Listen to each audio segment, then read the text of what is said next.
नमस्कार, मैं हूं प्रतीक त्रिवेदी और अब मुलाकात एक ऐसे नेता से जो बिहार में प्रतिपक्ष के नेता भी हैं, ओजस्वी भी हैं, तेजस्वी भी हैं। मुलाकात तेजस्वी यादव से, वो हमारे साथ मौजूद हैं।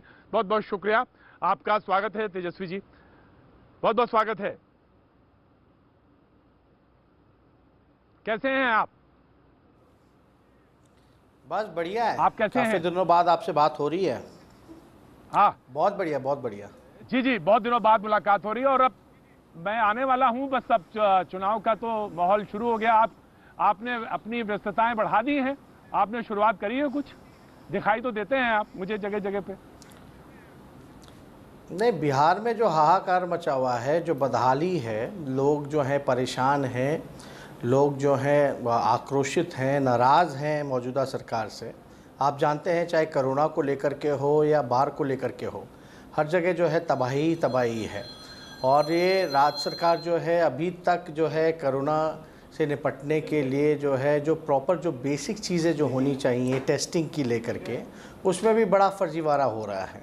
और फ्लड को तो आप जान ही रहे हैं कि ऐसा काम हो रहा है कि 29 दिन उद्घाटन के 29 दिन बाद ही जो है अभी मुझे किसी ने कहा दे जा रहे हैं।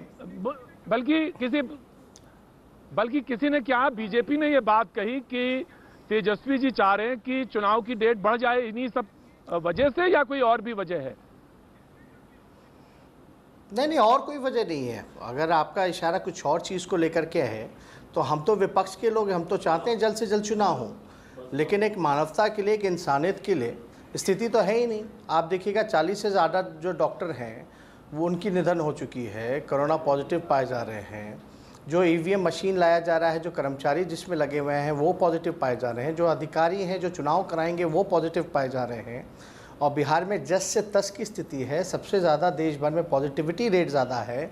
एक तरफ जो है पूरा नॉर्थ बिहार जो है लगभग 18 ज़िले जो है बाढ़ से प्रभावित हैं, यानी लगभग 70 लाख लोग जो है वो बाढ़ से प्रभावित हो चुके हैं। और ये स्थिति जो है एकदम सिस्टम जो है पूरी तरीके से कोलैप्स हो चुका है। इस स्थिति में लोग जहां लॉकडाउन बढ़ाया गया है, आप वहां कैसे आप जो है संक्रमण को रोकने की कोई तैयारी नहीं है। और आप जो है कहोगे कि भाई चुनाव है तो इसमें तो जान मान का नुकसान होता है। इस विषय को लेकर के हम लोगों ने इलेक्शन कमीशन को लिखा था चिट्ठी, जब उन्होंने राय मांगी थी कि बिहार में स्थिति नहीं है अभी चुनाव कराने के, क्योंकि इससे जान मान का नुकसान होगा। हम नहीं चाहते कि लोग जो है बूथ के बाद जो है सीधे शमशान चले जाएं। और लोकतंत्र में जब लोक नहीं रहेगा तो तंत्र का कोई मतलब नहीं रह जाता। इसलिए हम लोग चाहते थे कि थोड़ा स्थिति वो जो दूसरा वाला हिस्सा था उसके लिए लोग कह रहे थे, वो दूसरा वाला हिस्सा जिसका दूसरा वाला हिस्सा जिसके तरफ आप कह रहे थे कि आप कह रहे थे आपका इशारा अगर उस तरफ है, तो मैं यही कह रहा था कि महागठबंधन में कुछ ठीक नहीं चल रहा, सुन रहे हैं कि तमाम चीजें बिखर रही हैं, तो क्या उस तरफ भी कुछ आपका निगाह है क्या? सुने जीतन राम मांझी जी साहब जो है नीतीश जी से मुलाकात कर रहे हैं, सारी चीजें। आप एक चीज़ देखिए ना, चिराग पासवान जी तो हमारे घटक दल हैं नहीं, वो किनके घटक दल हैं? वो सवाल उठा रहे हैं। तो हमको तो निगाह है आपकी उधर, तो निगाह है आपकी उधर? नहीं, हमारी कहीं नहीं निगाह है। हम जो हैं पूरी तरीके से जनता के बीच हैं, जनता के दुख दर्द को जो है चाहे सदन के अंदर हो या सदन के बाहर हो, उनकी आवाज़ उठा रहे हैं। हाँ, being as a political party, जो भी होगा स्थिति, चुनाव जब होगा हम लोग तैयार रहेंगे चुनाव लड़ने के लिए। लेकिन ये फैसला इलेक्शन कमीशन को लेना, और हमारा फ़र्ज़ बनता था कि इलेक्शन कमीशन को सही चीज़ें जो हैं, जायज़ बातें जो हैं, हकीकत जो है वो सामने रखे, जो हम लोगों ने रखा है। और देखिए गठबंधन की जहाँ तक बात है, किस पे नज़र है किस पे नहीं है, हम लोग जो हैं जोड़ तोड़ में विश्वास नहीं रखते हैं। हम लोग नए पीढ़ी के लोग हैं, युवा, लेकिन वो अगर मिलने आपसे आएंगे और वो बहुत सारे लोगों से मिल रहे हैं, और अगर वो आपसे मिलेंगे तो आप मिलेंगे ना उनसे, क्योंकि वो कई लोगों से मिले, सुनने खबरें आ रही, तो आप भी उनसे मिलेंगे कि नहीं? नहीं, हम लोग तो पॉलिटिकल लोग हैं। पॉलिटिकल लोगों में तो ठीक है, आइडियोलॉजिकल डिफरेंसेस होते हैं, लेकिन व्यक्तिगत तौर पे लोग मिलते जुलते रहते हैं, उससे कोई परहेज़ नहीं होता है हम लोगों को। लेकिन अगर आपका सवाल है कि वो गठबंधन में आएंगे कि नहीं आएंगे, इस पे तो हम कुछ कह ही नहीं सकते, क्योंकि जब तक कोई चीज जो है स्थिति जो है सामने नहीं आती है। आपका वो छोटा भाई बताते हैं, कहते हैं आप बड़े भाई, वो छोटे भाई। नहीं, वो अपने आप को बड़े भाई बोलते हैं, हम छोटे भाई हैं। अच्छा, तो अब ये तो भाई तो मिल ही सकते हैं, उसमें तो फिर ठीक है, बहुत सारी बातचीत की गुंजाइश बन रही है कि नहीं बन रही है? नहीं, देखिए अब लोग जो हैं कयास लगाते रहते हैं, आप भी लगाइए और लोगों को लगाने दीजिए। जब क्या होगा नहीं होगा वो चीज़ें जो हैं आपसे कोई छुपा के तो बातें तो होंगी नहीं। जब ऐसा कोई बात होगी तब हम छुपाएंगे क्यों? और हमको नहीं लगता कि छुपाने में इसमें फ़ायदा नुकसान क्या है। अगर वो आएंगे तो जाहिर सी तौर पे जो है देखिए उनके बारे में चीज़ें जो आप लोगों को बताएंगे, लेकिन अभी तक कैसी हमारी तरफ से कोई पहल जो है इस चीज़ को लेकर के नहीं की गई है। देखिए कहा जाता है उनके बारे में एक बात है कि मौसम वैज्ञानिक उनसे बड़ा कोई नहीं है देश में। राजनीति का मौसम विज्ञान उनसे बेहतर कोई जानता नहीं है। तो मौसम बदल रहा है कि नहीं बदल रहा है, इस पे तो कोई टिप्पणी नहीं। एक चीज़ तो है कि रामविलास पासवान जी की हम लोग जो है इज्जत करते हैं, सम्मान करते हैं। अब चिराग पासवान जी का निर्णय, उन्होंने साफ तौर पे कहा है कि वो बीजेपी के साथ हैं। आपने भी सुना होगा, उन्होंने कहा है कि वो नीतीश जी के साथ नहीं, वो बीजेपी के साथ हैं। और तब उन्होंने स्पष्ट कर ही दिया है वो बीजेपी के साथ हैं, तो इस पर तो कोई टिप्पा टिप्पणी करने की बात ही नहीं रहती है, कोई गुंजाइश भी नहीं बचती है जब उन्होंने कह दिया है, जब वो बीजेपी के साथ है। तो उस पर हम लोगों को कौन कहाँ जाता है नहीं जाता है वो, अगर बात बनेगी, अगर बात बनेगी तभी बनेगी जब वो इस पॉइंट पे क्लियर करेंगे कि वो बीजेपी के साथ वाली पॉइंट पे आपने आके रोकी बात। तो अगर वो पॉइंट क्लियर नहीं हुआ तो बात आगे बढ़ेगी नहीं। तेजस्वी जी, अब अभी देखिए, अब इस पे हम कोई टिप्पा टिप्पणी नहीं करेंगे। उनकी पार्टी है, उनका स्टैंड होगा, वो क्या स्टेप उठाएंगे, उनको क्या बेहतर लगेगा, ये तो वही जानेंगे। लेकिन हम लोग तो अभी फ़िलहाल महागठबंधन में हम लोग सब लोग हैं ही।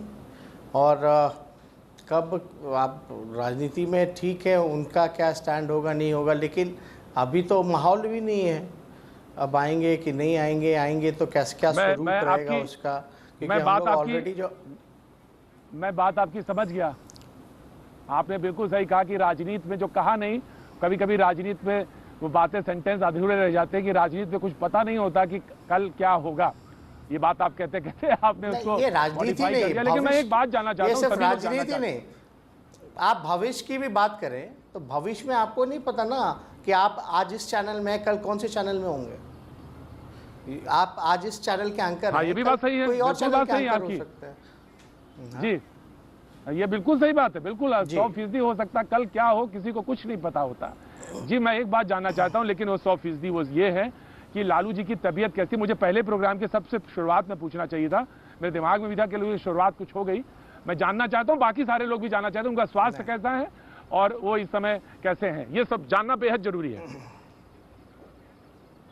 देखिए, एक एज हो जाने के बाद उनको तो डायबिटीज़ है, उनको हार्ट की इश्यूज़ हैं। आपको भी पता, बल्ब जो है हार्ट का वो सर्जरी हो रखा था, किडनी की जो है केवल 50% जो है वो फंक्शन कर रही है, हाई ब्लड प्रेशर है। और जिस अस्पताल में वो थे, रिम्स अस्पताल, वहाँ पूरी तरीके से जो है कोरोना के पेशेंट्स को रखा जा रहा है। और जो स्टाफ वहाँ, जो लोग भी थे अस्पताल के, वो लोग जो लालू जी के जो साथ रहने वाले जो लोग थे वो लोग पॉजिटिव पाए गए थे। इसको लेकर के जो है उनको शिफ्ट किया गया है। और हम लोग सब लोग यही डर बना रहता है, क्योंकि एक एज होने के बाद कोरोना जो है आपको भी पता है एक फैक्टर रहता है, उस पर ज़्यादा हावी रहता है। बिल्कुल, और स्वाभाविक है, बिल्कुल। लेकिन वो डर है। लेकिन हाँ, लेकिन वो शारीरिक रूप से एक उम्र होने आने के बाद और इतनी सारी मल्टीपल डिजीज़ होने आने के बाद भी मेंटली तौर पे वो मॉरली और मेंटली बहुत ही स्ट्रांग है। हम इतना लोगों को हम इतना कहना चाहेंगे। नहीं, जो लोग उनको जानते हैं वो इस बात को, जो आपने आखिरी वाक्य बोला, वो भली भांत परिचित है उस बात से।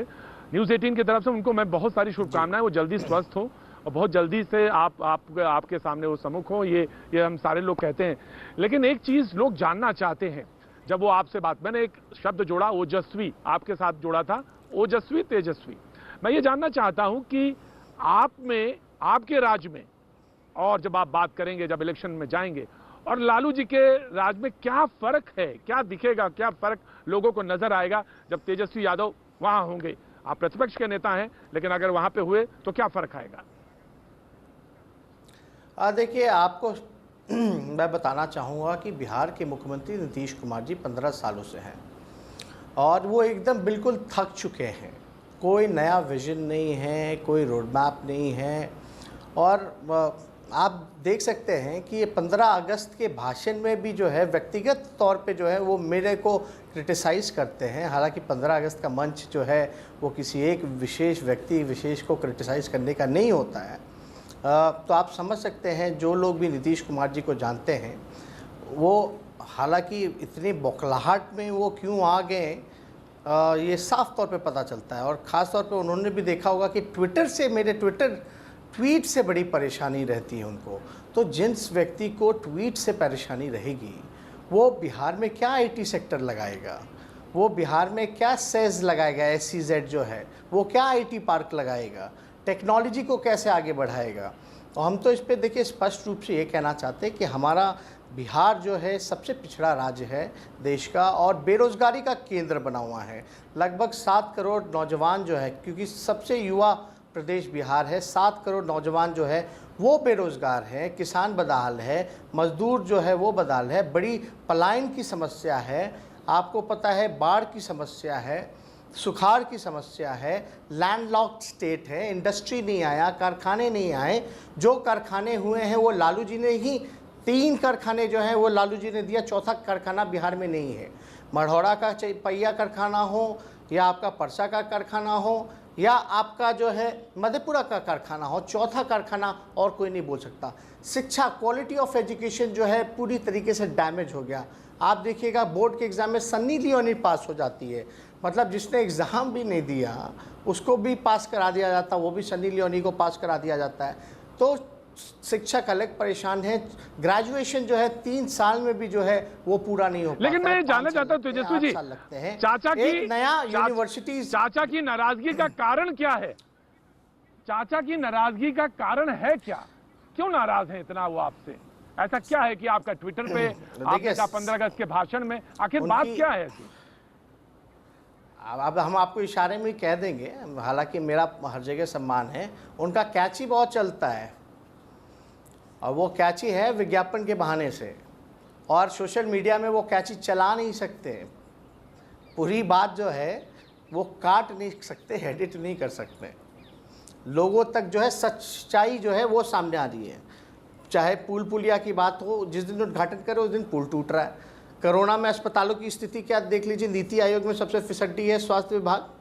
आप देखिएगा कोरोना में जो है पानी थोड़ी सी पट्टा में हो जाती है, एक डेडिकेटेड अस्पताल है कोरोना के लिए, कोविड-19 के लिए, वो जो है पानी से भर जाता है, उसमें बिच्छी और सांप जो है वो घूमते हैं, लाश पड़ा है, कोई उठाने वाला नहीं है। और अभी तो हद हो गई कि भाई जो टेस्ट ले रहे हैं वो बिना पीपी किट्स के ले रहे हैं। तो आप समझ सकते हैं यहाँ बदहाल व्यवस्था, विधि व्यवस्था और अपराध के मामले में तो 4 गुना जो है वो बढ़ गया। मैं समझ रहा हूँ, तो मैं समझ रहा हूँ, लेकिन मैं ये जानना चाहता हूँ कि तेजस्वी जी महागठबंधन का चेहरा होंगे, मुख्यमंत्री चेहरा हैं? मैं ये जानना चाहता हूँ। आखिरी सवाल। देखिए, मुख्यमंत्री की जहाँ तक बात है वो जनता तय करती है, और इस बार बिहार ने मूड बना लिया है कि दोबारा नीतीश कुमार जी को नहीं लाना है। वो थक चुके हैं, उनसे बिहार नहीं संभल रहा। हमारी बिहार की सबसे बड़ी पार्टी है, और जाहिर सी बात है जब बिहार में सबसे बड़ी पार्टी होगी तो अपोजिशन में भी सबसे बड़ी पार्टी है। हमेशा देखा गया है कि जो सबसे बड़ी पार्टी रहती है उसी का चेहरा रहता है, और हमारे पार्टी में सभी लोगों ने जो है प्रपोजल जो है वो पास किया है। हालांकि जो भी बातें होंगी, जब एक स्वरूप जब तैयार हो जाएगा तो जनता के सामने वो नाम ले आया जाएगा। हम दावा तो कर ही दिया। हाँ, दावा तो आपने अपना राइट तो रख ही दिया। नहीं, इसमें लाइन कहने की बात स्वाभाविक सी बात है। बहुत शुक्रिया तेजस्वी जी, बहुत धन्यवाद, बहुत शुक्रिया वक्त देने के लिए। बहुत थैंक यू सो मच, बहुत शुभकामनाएं आपको। Thank you.